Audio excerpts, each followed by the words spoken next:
लगातार हो रही हत्याओं से दहला लखीमपुर खीरी। कोतवाली ईसानगर के ग्राम मिर्जापुर में अंकित की हत्या ने पूरे क्षेत्र को दहला दिया। गांव में भारी पुलिस बल तैनात, स्थिति तनावपूर्ण लेकिन नियंत्रण में। लखीमपुर खीरी जनपद में दनादन हो रही हत्याएं थमने का नाम नहीं ले रही है। हत्यारे निर्भीक होकर हत्याओं को अंजाम दे रहे हैं।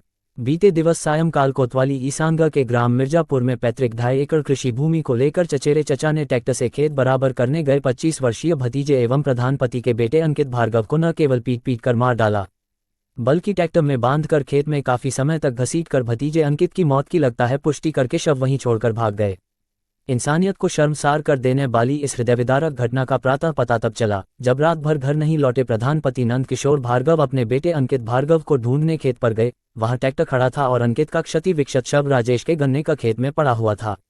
घटना की सूचना थाने की पुलिस को दी गई। पुलिस ने मौके पर पहुंचकर शव का पंचनामा भरने के पश्चात शव को पोस्टमार्टम हेतु लखीमपुर भेज दिया है। घटनास्थल पर कई थानों की पुलिस तैनात है। अंकित की हत्या के बाद पूरे क्षेत्र में तनाव व्याप्त है। कागजी कार्यवाही पूरी नहीं होने के कारण पोस्टमार्टम में देरी हो रही है। घटना के संबंध में पिता नंद किशोर ने बताया कि हत्यारोपी भाई कमलेश पैतृक कृषि भूमि में 2.5 एकड़ अपनी जमीन बता रहा था, जिसका मुकदमा भी अदालत में चल रहा है। नंद किशोर ने कहा, जब बड़े भाई और पिता जीवित थे उस समय कमलेश ने कभी कोई बात नहीं उठाई। अब बता कुछ समय से वह हमारी जमीन में 2.5 एकड़ अपनी जमीन बताने लगा था और जिसका वाद न्यायालय में विचाराधीन है। नंद किशोर ने यह भी बताया कि 4 दिन पूर्व कमलेश ने कोतवाली ईसानगर में अपनी बेगुनाही साबित करने के लिए खेत के किनारे पड़ी झोपड़ी में घुसने का आरोप भी लगाया था। तभी यदि थाने की पुलिस सक्रिय हो जाती तो मेरे बेटे की जान बच जाती। पुलिस अधीक्षक गणेश प्रसाद साहा ने मामले की गंभीरता को देखते हुए हत्यारों को पकड़ने के लिए कई टीमों का गठन किया है। संवाददाता आमिर इकबाल की एक्सक्लूसिव रिपोर्ट।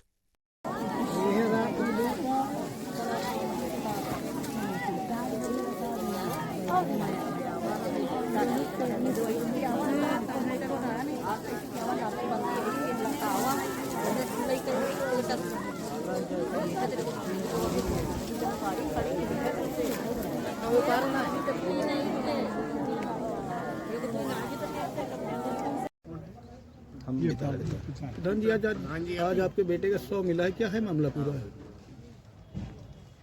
हमें लोग के वहाँ डाला गया। कौन है? कमलेश सनाप रामासरे और कमलेश सनाप डल्ला प्रसाद और बाकी भी जान नहीं मिला है, अज्ञात में लिखाए हैं। किसी महिला का नाम ले रहे थे आप, महिला से क्या विवाद हुआ था? महिला हमें कोई विवाद नहीं है, कि कमलेश ने झूठा आरोप मतलब लगाया रहेगा। महिला तो कुछ नहीं है। ये जो विपक्षी जिन पे आप आरोप लगा रहे हैं, ये आप ही के गांव के रहने हाँ, वाले हैं? हमारे गाँव के। कोई इससे पूर्व में कोई विवाद भी हुआ है इनसे? और राजनीतिक विवाद चलते रहा है। अच्छा, राजनीतिक हाँ, विवाद। और बाकी खेती का चल रहा है। अच्छा, हाँ, जब तक हमारे पिताजी जिंदा रहे तभी इन्होंने हिस्सा नहीं मांगा। कमलेश का क्या आरोप है कि मरने का? जमीनी विवाद चल रहा है, बहुत दिन से चल रहा अच्छा, है। ये पारिवारिक ही है क्या आपके? हाँ, परिवार के रहे। नहीं कि कुछ बता रहे थे बंगले पे जाना आना, जाना ना काम बंगले पे बता रहे थे कि जाने के कारण नहीं, को बता रहा था। अभी आपने बताया। क्यों बताया? नहीं कौन नहीं, बता वो रहा? आरोप लगाई है कमलेश की, ये लोग हाँ। बंगला पर गए। था, इसीलिए हमारे लड़के की हत्या कराई गई किससे चल रहा था जमीनी विवाद? कमलेश से और आपके चचेरे और हमसे। हाँ ये आपके परिवार के हैं? हाँ, परिवार के। तो कैसा विवाद है, मतलब कि पिताजी की संपत्ति है या क्या है तब मामला? तक हिस्सा नहीं मांगा इसने। जब तक पिताजी पिताजी रहे। रहे उसके बाद जो है हमसे, जब पिताजी नहीं रहे, मेरे बड़े भाई खत्म हो गए, उसके बाद हमसे कहने लगे हमारा हिस्सा था इसमें। तो हमने नहीं दिया, इतने दिन नहीं लिया। अब जब कोई रह नहीं गया तो बात हमारा हिस्सा है इसमें, तो हमने नहीं दिया। यही बात चल रहा था। आप गांव के मौजूदा प्रधान हैं? जी हाँ। क्या नाम है आपका? अशोक कुमार। पिताजी क्या नाम है? गया प्रसाद, कहाँ रहते हैं आप? मिर्जापुर, ये कौन सा थाने में है? ईसानगर। यहाँ पोस्टमार्टम हुआ था, किसकी मौत हुई है? अंकित की अंकित आपके कौन है?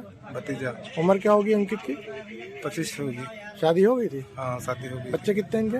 2, एक बच्चा है और एक कुछ आने वाला है। आने वाला है। क्या हुआ, कैसे मौत हुई अंकित की? अब ये खेत में आने गया था, हाँ, वहाँ से निकला, उसके बाद में नहीं जानकारी है। कब की घटना है ये? ये कल की है। कितने बजे गए थे ये यहाँ से घर से निकले हैं 4 बजे। कल शाम को 4 बजे? हाँ, और आपको पता कब चला है इनकी कि ये खत्म हो गया? सुबह 6 बजे। किसने बताया? प्रधान जी ने खुद गए थे खेत को देखने। अच्छा, तो ये अपने ही खेत पे काम करने गए थे? हाँ अपने खेत। घर से कितनी दूर है खेत? ये घर से कम 3 किलोमीटर दूरी है। तो काहे थे ट्रैक्टर से थे, काहे थे ये? ट्रैक्टर से। ट्रैक्टर मिला है वहाँ पे? हाँ ट्रैक्टर मिला। तो इनका शव आपको किस हालत में मिला है? ये तो बिल्कुल वही गन्ना में गिराए और रगड़े गुड़े सब पड़े। रगड़े पड़े थे। और कोई धारदार हथियार का कोई निशान है क्या? क्यों कुछ नहीं दिखाई दिया। कुछ नहीं दिखा।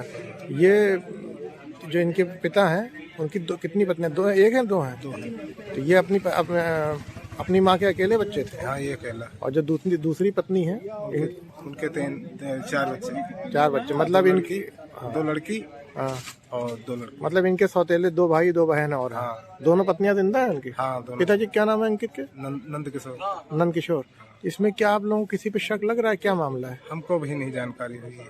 अभी जानकारी नहीं है। इससे पहले इनकी कोई लड़ाई झगड़ा, कोई रंजिश कहीं सामने आई? रंजिश कुछ नहीं थी। हाँ, बस ऐसा थोड़ा बहुत तो चलता रहता सबसे गांव में। गाँव में। आपसी परिवार में कोई विवाद था इनका? हाँ आपसी परिवार में भी कोई नहीं। जमीन जायदाद को लेकर कोई? कोई नहीं। अच्छा, जो इनके पिताजी का जमीन कितनी होगी पिताजी के पास? इनके जमीन होगी कम से कम 100-150 बीघा। 100-150 बीघा। हाँ। तो दोनों पत्नियां जो हैं और उनके जो बच्चे हैं उनमें आपस में कोई जो पैतृक है? नहीं कभी नहीं कुछ। कभी नहीं। कभी नहीं कुछ। हिल मिल के दोनों रहते हैं। सब एक ही घर में रहते हैं? हाँ एक ही घर में रहते हैं। तो ये खेत पे जहाँ जाते हैं काम करने, वहाँ रुकते भी थे क्या ये? हाँ या वहाँ रुक कर काम किया जाता है। रुक के काम करते हैं? हाँ।